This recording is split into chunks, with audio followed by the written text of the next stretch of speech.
the world's loudest interpreter for the deaf, has yet to arrive. Oh, there she is. She just busts through it, doesn't even open the door. It's just I heard you thinking about me. There's a Misha-shaped hole in the door now. She's a Looney Tunes character.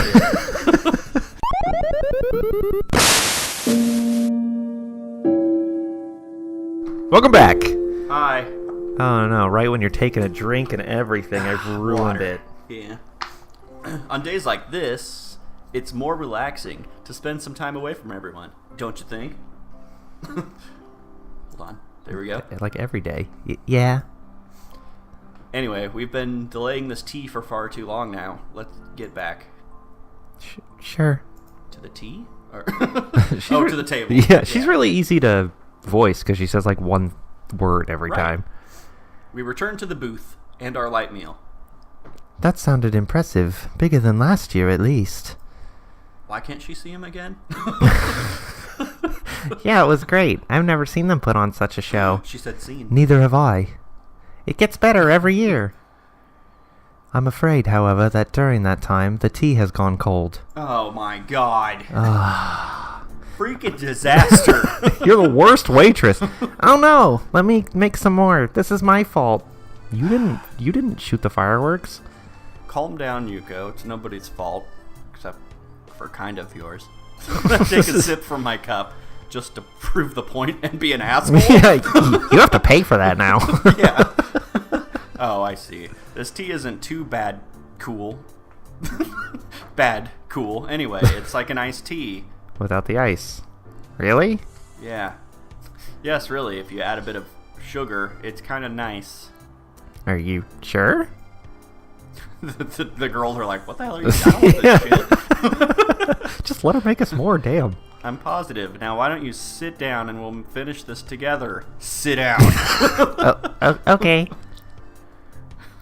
Yuko doesn't seem convinced, but sits down regardless. She carefully measures out 5 teaspoons of sugar and adds them to her tea.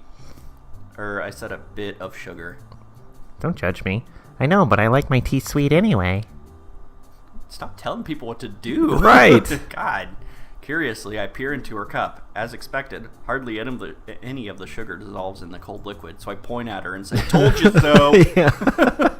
I mean, you're on the path of the shy girl, so you have to be the dominant one. I guess.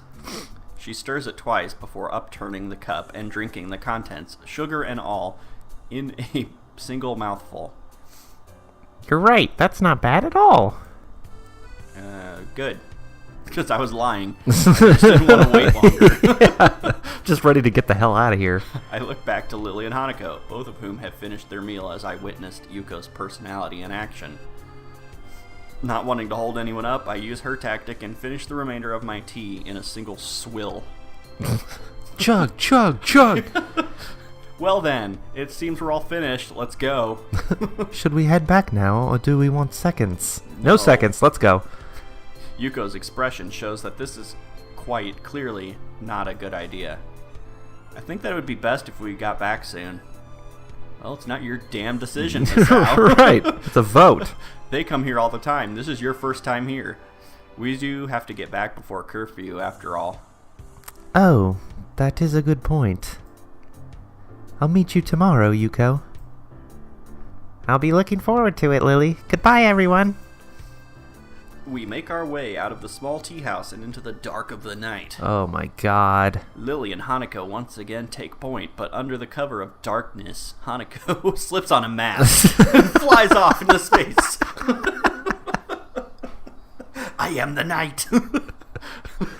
Seems slightly less stressed than she did on the trip here. We move against the occasional group of people emptying the school grounds, but Hanako seems to lead us along a few minor roads, avoiding the bulk of the crowd. She's gonna get you mugged. No, she's a superhero. We're all Oh, right. right. Outside the dorms, the school seems strangely quiet when compared to the noise of the day. That's what happened to her. She got a big radiation burn. Right. Powers. Yeah. Or she went up against her arch nemesis, Mr. Heat. Mr. Heat. She's Miss Cool. Yeah. It's like Heat Miser and Snow Miser. Yes. Aren't those like Christmas movie characters? Yes, I thought I actually so. love that one. Oh, God. Oh, God. Well, then, thank you both for today. I think I learned a lot. About tea. You're most welcome, but I'm afraid that I really must be going. Today's been a long day. That's right. Lily spent all of... How many of his thoughts start like that? Like, That's right. that's oh, correct. right. Oh, yeah. By the way, to recap, in the previous episode... Yeah. They know. I'm going to sit here and do this in one sitting.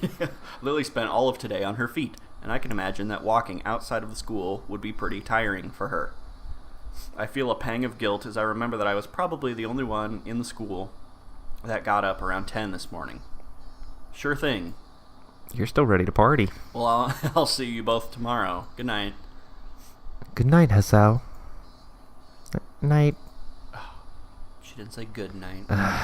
She just wants you to have a night. Yeah, well, that's gonna happen, unless the apocalypse happens. The girls return to their dorm, and I to mine. At the end of the world, there's no nighttime? Well, I mean, if the world is just gone. I guess. Actually, now that I consider it, today tired me out as well. I meant like complete obliteration. Oh, okay. I thought you meant just like in a post-apocalyptic world. Oh, What oh the God. shit? Fever dream. Oh my god. Oh, are we in Act 2? Oh, did we do it? What am I? What Yeah, am I this must be viewing the. right This now? is the video for Act 2. Look at her. I see her. She's sad. This is kind of creepy. Yeah. I've had dreams like this, and they scare the shit out of me. I am meant for Hanako. Your tie seems a little short. No, seriously, this is how my scary dreams are. Like, Yeah. I don't dream about Blurry people. horror elements. I dream about like it'll just be like going on like normal, but then all of a sudden people will just like stop moving or Yeah. like floating, Just- and I just feel scared Right. in my dream. Yeah, can I sit down on this beanbag? I have a book also. Now we're best friends. I did it. Hide and seek. I found her. Yay! She's terrible at this game. It'll be easy to play with Lily. My alarm blares into my ears, only to be swiftly silenced by my fist. Jesus. My body switches into auto mode, carrying my subconscious self out of bed and into my uniform. We don't have to run in the mornings. I know, it's so nice. freeing. We're gonna die much younger in this playthrough. But I get my fried food. Yes. As always, my bottle of pills sit on my... Oh. I did something with my bottle of pills. I took them. Before I know it, I'm opening the door to class 3-3. I've made it to the next level. Glad Huzzah. to see that I'm not the only one who seems to be a little hungover from Is festival everybody week. fucking drinking? It's a weird term. For Yeah. not Just drinking. being tired and exhausted. Groggy. Yeah, I guess. Wouldn't say hungover. Every face in the classroom looks gaunt. With the festival now over, it's as if everyone's life dreams have been achieved. Now everyone's ready to die. With nothing left to live for, Yep. the students have relied on instincts alone to guide them to class. Or maybe I'm just reading too much into it. Nah, he never does that. I slowly make my way to my seat, and it's only then that I realize why the room is so peaceful. The seats beside mine are blissfully empty. The world's loudest interpreter for the deaf has yet to arrive. Oh, there she is. She just busts through the... Doesn't even open the door. It's just I heard you thinking about me. There's a Misha-shaped hole in the door now. She's a Looney Tunes character. Just as I'm about to sit down, the door flies open, revealing a resplendent Misha. Drills bobbing from the dramatic entrance and arms stretched towards the sky. Her hair drills? I wonder if she'll say Waha. Nope. Yahoo. What? She's Mario now. She's different Mario characters Yeah. depending on whose playthrough. Yahoo! It's all over! It would appear that not everyone is affected by the post-festival depression. The rest of the class glare at her, obviously, with thinking the same thing I am. Shut the hell up, Yeah. Misha. We're all hungover. Misha, still frozen in the doorway with her arms still in the air, nervously looks around. It's obvious that she senses the foul mood, but can't work out exactly what to do. Suddenly, she jerks forward. Hey! As she stumbles into the classroom, she reveals Shizune. Ta-da! The arm still extended from where she shoved Misha. Thanks for the entertainment, but shouldn't you two shut the hell up? Sit down! Take your seats. This guy's an asshole. Still slightly embarrassed, Misha takes a few seconds to realize she has to translate. I can't say that word to him. Oh, yeah. Shi-chan says she's not happy with you ditching us last week. Get over it. We were really busy. Is that so? What about the stuff I already did for you two and don't give two shits about? Yeah. You played Risk and everything. She says that only counts for council members. Since you declined, she doesn't owe you anything. Misha leans closer and whispers conspiratorially into my ear, like she winked conspiratorially at one time. Actually, I think she's just a little sore that you didn't spend the day with her. Ooh. She's really thankful for your work last week, though. Sensing that she's being talked about, Shizune lightly wraps her fingers on her desk. Excuse me, bitch. Get back here. She's giving her a sign that even I can read. Yeah, I can read lips, you know. Until Misha turns around to face her. Oh, and then they dance for a while. I can't understand any of the fast-paced signing, I almost said singing, that's going on. But from Shizune's slightly embarrassed expression and Misha's poorly contained laughter, I can guess. They're talking about my dick. I knew it. Yeah, always. Stop it. That's always what's talked about. While this exchange is happening, Well, at least you're modest. the door opens once again. But this time at a much more reasonable pace. I mean, Emmy knows the size of it, I guess. Yeah. Hanako quietly enters the room and pulls the door closed behind her. Peering out from under her hair, she quickly scans the classroom. Our eyes meet, and she suddenly stiffens. Or maybe that's me. I don't know. She closes her eyes, takes a deep breath, and then walks over to my desk. Good morning, Hisao. Morning, Hanako. You're Oh a my little god, late, she can talk! aren't you? I haven't heard her speak in 5 years. I was talking to Lily. Oh, shit. About today. So you've got her list then? We can leave straight after classes in that case. Sure. I don't have to join a club either? Yeah! This is the best. I'm looking forward to it.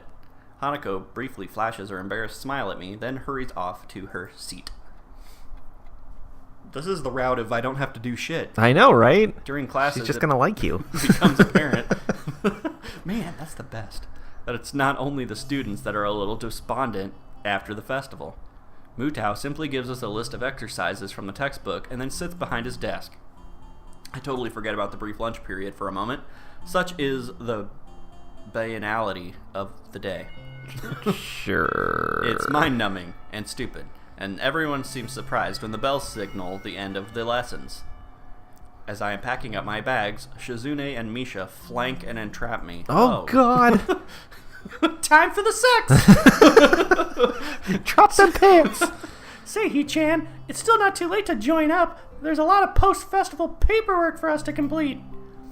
Sorry, Misha, I've got plans. With her. Yeah. As if sensing the cue, Hanako appears behind me, holding a small bag and trying to avoid eye contact with the outside world. She's got her eyes closed. I like her. Misha's eyes open wide. Then she bursts into laughter. Bwah! You move fast, don't you, He-chan? We won't disturb your date any further. Bwah! Oh, that's rude. She ruins everything. Actually, she saved us on the Emmy playthrough. That's true, but she's trying to ruin this. Yeah. Behind Jealous bitch. The roaring Misha, I see Shizune taking far too little interest in the scene. I might be taking this the wrong way, but I think she's deliberately ignoring me. I feel a gentle tug on my shirt and turn to see Hanako's eyes fixed firmly on the floor. Let's... Got ya. Shizune, Misha, I'll see you later. And I'm still not interested in the council. Just leave me alone. Has to say that at the end of every conversation with them. Yeah. Asshole! Misha and Shizune retreat into the hallway, happily signing to each other. Or singing to each other. Whatever. Got all your stuff? Let's head off. Let's hit the trail. Table squeaking. Floods of students pour out of the school gates and onto the road into town. They'll just all fall out of the door. It's a little weird. Three Stooges, but like 50 people. It's almost a scene from any other high school, but the illusion fades because of the occasional wheelchair or missing limb. Freaks! One thing I do notice is that nobody is alone, except for me. And as Hanako and I pass through the gates, I notice that she closes the distance between us. Not enough to be considered close, but she certainly isn't at her usual, just a little far position. That's the official name. Yeah. What is it? Also known as the Goldilocks zone. Just right. I guess we're not familiar enough for her to get as close as she does with Lily. Well, probably not Hisao. Yeah. God. She's known you like a week, if that. It's going to be another one of those, isn't it? She's not getting close enough to me for so long. Well, I mean, you're not dating yet. If anything, I feel like she's going to be the one that is like, I can't do this, blah, blah, blah. Like, you're going to try to get her out of her shell, and it's going to backfire. Oh, well, probably. Yeah. It seems completely in character. I mean, it's all just speculation. I have no fucking clue. This Hisao is completely different. Sure. Hopefully.